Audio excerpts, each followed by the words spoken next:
अरे माता का जागरण है और ये गायक नहीं आया, ऐसे कैसे हो सकता है? मैंने तो उसे पूरे पैसे भी दिए थे। अगर भजन नहीं हुआ तो माता नाराज हो जाएंगी, मैं तो बर्बाद हो जाऊंगा।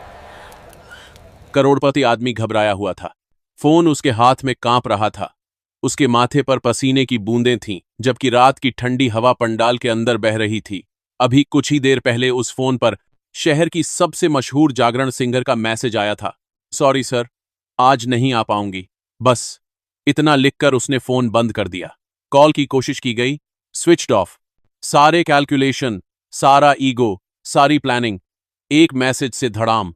इधर पंडाल के अंदर हलचल मची हुई थी। घंटियां तैयार, ढोलक तैयार, मंजीरों की थाली तैयार, भोग चढ़ा हुआ। बस एक चीज गायब थी, आवाज। तभी पीछे से एक पतली सी आवाज आई। मैं भजन गा सकता हूँ साहब, आप चिंता मत करिए। उसके सामने फटे पुराने कपड़े पहने एक छोटा सा लड़का खड़ा था। चेहरा भोला, बाल बिखरे हुए, पांव नंगे, हाथों पर धूल। नजर में डर भी था और हिम्मत भी। तू भजन गाएगा? पागल हो गया है क्या? नौकरानी के लड़के, चला जा यहां से, ये कोई खेल नहीं है। लेकिन लड़का डटा रहा। साहब मुझ पर यकीन करो, मैं गा सकता हूँ। बेटा, बच्चे को गाने तो दे। बच्चे, तू गा। लाल चुनरिया ओढ़े मैया, माथे दमके बिंदिया, शेर सवारी करके आई, काटे सारी विघ्निया। यह कोई साधारण आयोजन नहीं था। करोड़पति विक्रम अग्रवाल ने अपने इकलौते बेटे के जन्मदिन पर माता का भव्य जागरण रखा था। पूरी कॉलोनी, पूरा शहर जैसे यही बात कर रहा था, अग्रवाल जी ने इस बार क्या जागरण किया है।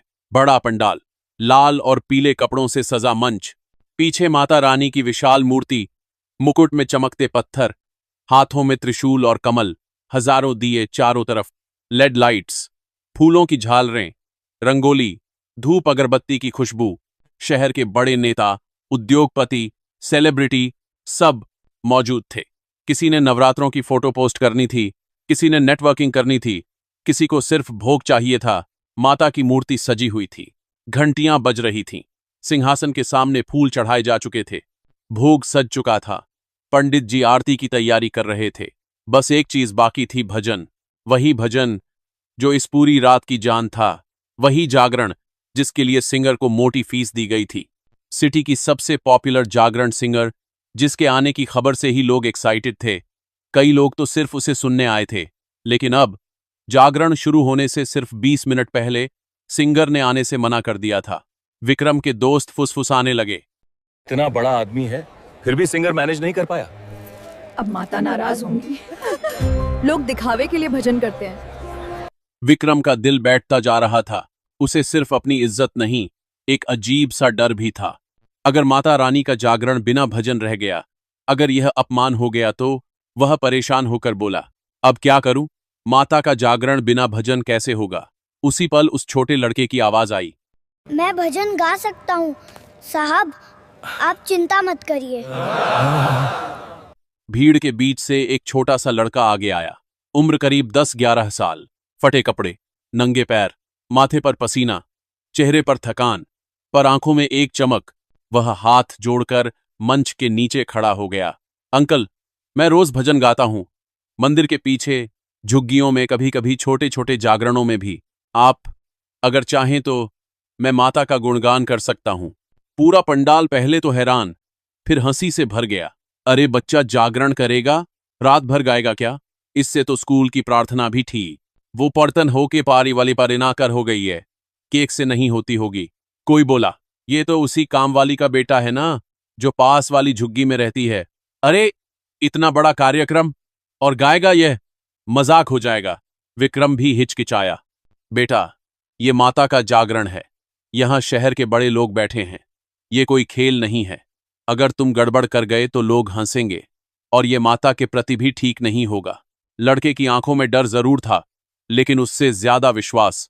वह बोला, मैं रोज गाता हूं साहब, मेरी मां बहुत बीमार है, मैंने माता रानी से रोज प्रार्थना की है कि उनको ठीक कर दो। मैं भजन गाकर ही उनकी दवाई के पैसे जोड़ता हूं। माता ने अगर चाहा तो आवाज भी देंगी। ये शब्द सुनकर कुछ लोग चुप हो गए। मजाक करने वालों की आवाज धीमी पड़ गई। अब कोई और विकल्प भी नहीं था। किसी बैकअप सिंगर से कांटेक्ट करने का समय नहीं था। परफॉर्मेंस 15-20 मिनट में शुरू होनी थी। वीआईपीज बैठे थे। लोगों की भीड़ इंतजार कर रही थी। विक्रम ने गहरी सांस ली। ठीक है बेटा, अगर माता की इच्छा यही है तो शुरू करो। माइक बच्चे के हाथ में आया। उसके छोटे छोटे हाथों ने माइक पकड़ा। अंगूठे में दरारें थीं, नाखूनों में धूल। साउंड इंजीनियर ने थोड़ी हंसी छिपाते हुए माइक की हाइट उसके हिसाब से नीचे की। लोग अब भी हंस रहे थे। चलिए देख ही लेते हैं क्या कर लेगा। 1-2 मिनट में खुद ही उतर जाएगा। ढोलक वाला भी आधे मन से बैठा था। हारमोनियम वाला उंगलियां चलाने के पहले बच्चे को स्कैन कर रहा था, लेकिन जैसे ही उसने आंखें बंद की, दोनों हाथों से माइक पकड़ा और पहला सुर निकाला।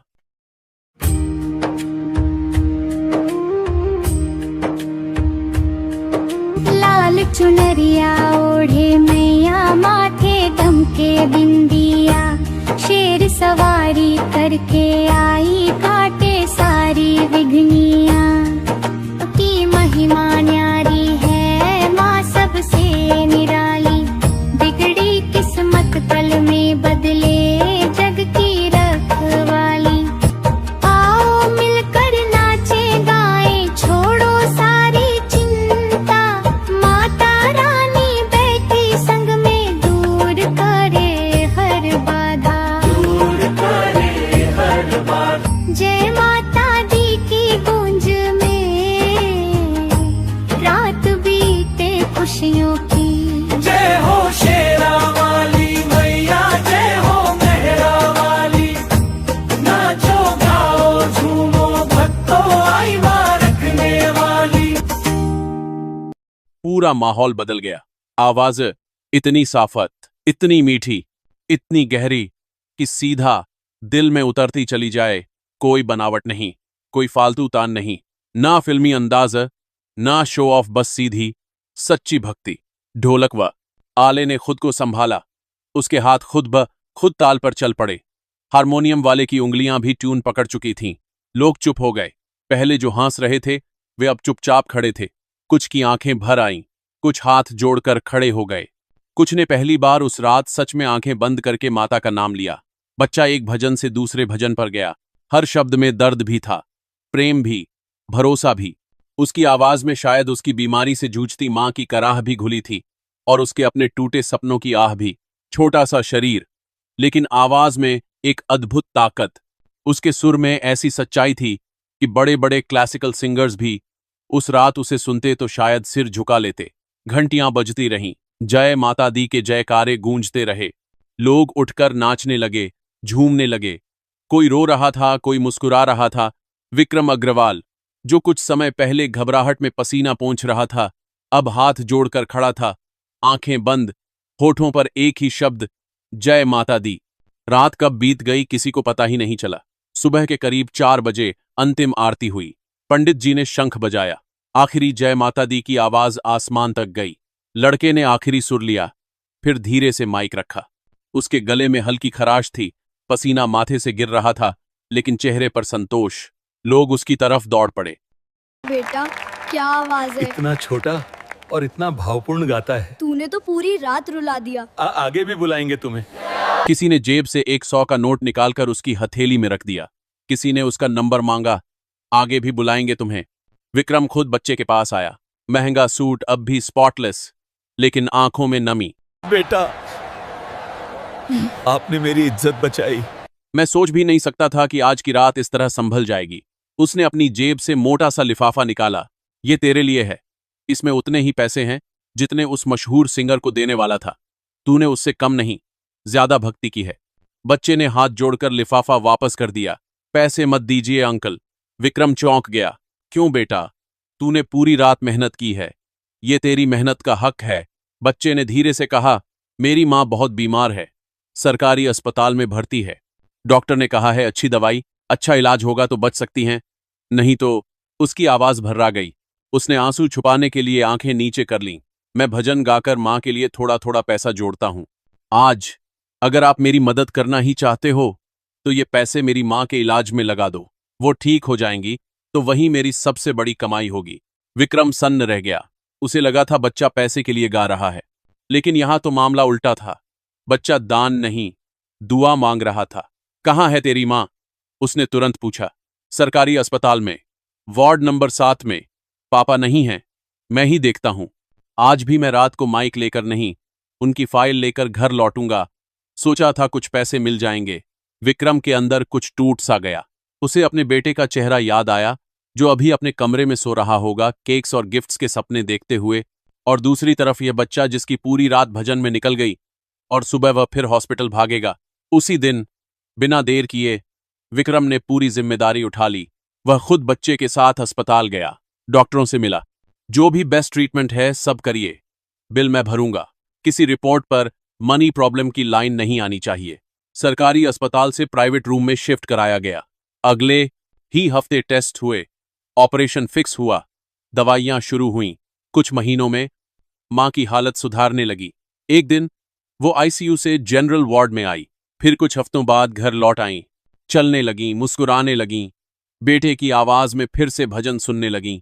विक्रम हर महीने उनकी खबर लेता, कभी दवाई भेजता, कभी राशन। बच्चे को स्कूल में दाखिला करवाने की भी जिद की। भजन तू नहीं छोड़ेगा, लेकिन पढ़ाई भी करेगा, दोनों एक साथ चलेंगे। धीरे धीरे वो बच्चा सिर्फ नौकरानी का बेटा नहीं रहा, वो उस पूरी कॉलोनी का छोटा भजन गायक बन गया। हर घर में उसके भजन की रिकॉर्डिंग बजने लगी। इंस्टाग्राम पर रील्स आईं, बाबा का छोटा भक्त, क्या सोलफुल आवाज है।